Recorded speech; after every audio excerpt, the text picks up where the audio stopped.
कक्षा नवम के भैया बहन ध्यान दीजिए। पंचमा पाठ भारतवर्षम, पांचवा गद्यखंड है।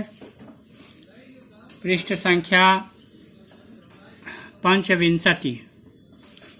25 पर है।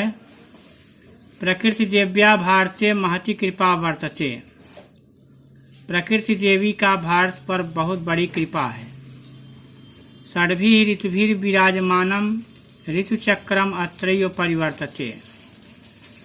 6 ऋतुओं से सुशोभित ऋतुओं का चक्र यहीं पर परिवर्तित होता है।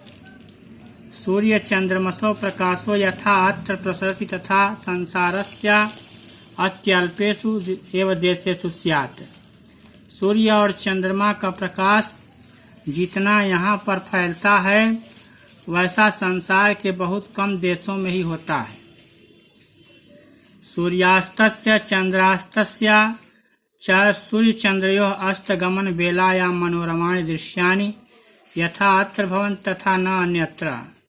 सूर्य और चंद्रमा यानी सूर्य चंद्रमा का अस्त और गमन, अस्तगमन में डूबना और उदय होना, यह इस सुंदर दृश्य जितना यहाँ पर होता है ऐसा दूसरे देशों में कम ही होता है।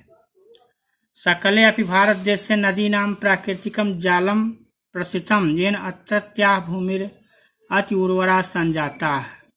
संपूर्ण भारत देश में नदियों की प्राकृतिक जाल फैला हुआ है जिसके कारण यहाँ की भूमि बहुत ही उर्वरा हो गई है, उपजाऊ हो गई है। सिंधु वितस्ता शतद्रु सरस्वती गंगा यमुना ब्रह्मपुत्र आदि नदी सहित उत्तर भागे चर्मणवती नर्मदयोः मध्य भागे गोदावरी कावेरी कृष्णा पेरियार महानदी आज दक्षिण भागे प्रवहन्ति। ये नदियों के नाम हैं सिंधु, बेतवा, सतलज, सरस्वती, गंगा, यमुना, ब्रह्मपुत्र आज नदियां उत्तर भाग में प्रवाहित होती हैं। चर्मणवती नर्मदा मध्य भाग में बहती हैं भारत के। गोदावरी कावेरी कृष्णा पेरियार महानदी आदि नदियां दक्षिण भारत में बहती हैं। एतेषां तटेषु हरिद्वार प्रयाग काशी गया आज बहूनि तीर्थ स्थानानि विद्यन्ते। इनके तटों पर हरिद्वार प्रयाग काशी गया आज बहुत से तीर्थ हैं। यत्र प्रतिदिनम सहस्रशो यात्रिणः स्नानं कृत्वा धर्मं चिन्वन्ति। जहाँ पर प्रतिदिन हजारों यात्री स्नान करके धर्म को चुनते हैं, धर्म का पालन करते हैं। विशेषेषु अवसरेषु तो कुंभ सदृशानि मेलकानि भवन्ति। विशेष अवसरों पर कुंभ जैसे मेले लगते हैं। यत्र देशस्य प्रतिकोणतः सहस्रशो लक्षशो जना आगत्य सम्मिलन्ति। जहाँ पर देश के प्रत्येक कोणों से हजारों लाखों लोग आकर मिलते हैं। देशस्य वास्तविकीम एकतां च वाचं विनय मुत्सुतरां मुखरयन्ति। देश की वास्तविक एकता तो बिना वाणी के ही स्पष्ट यहाँ प्रकट होती है। भारतस्य वनानां शोभामपि परम हृदय।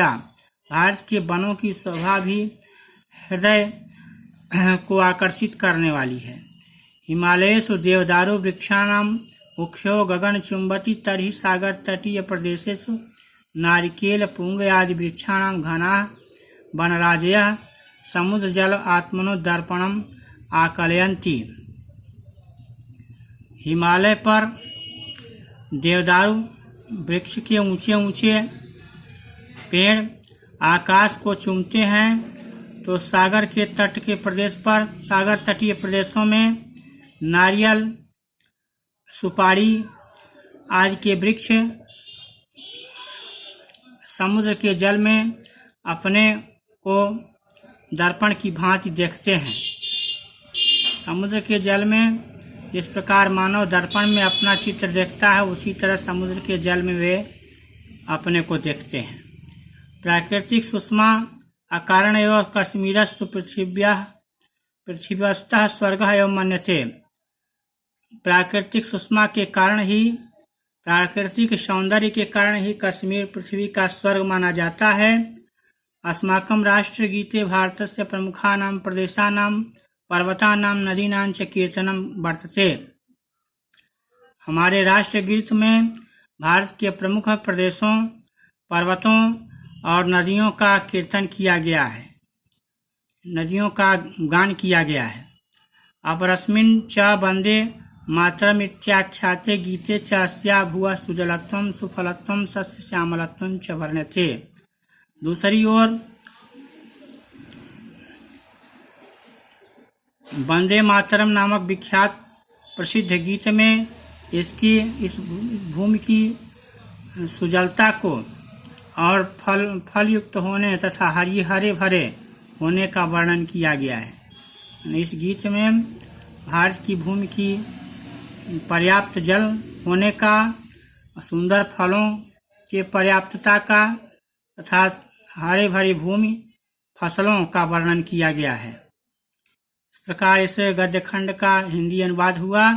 इसे अपनी अभ्यास पुस्तिका में लिखेंगे। आज के दिन इतना ही। धन्यवाद।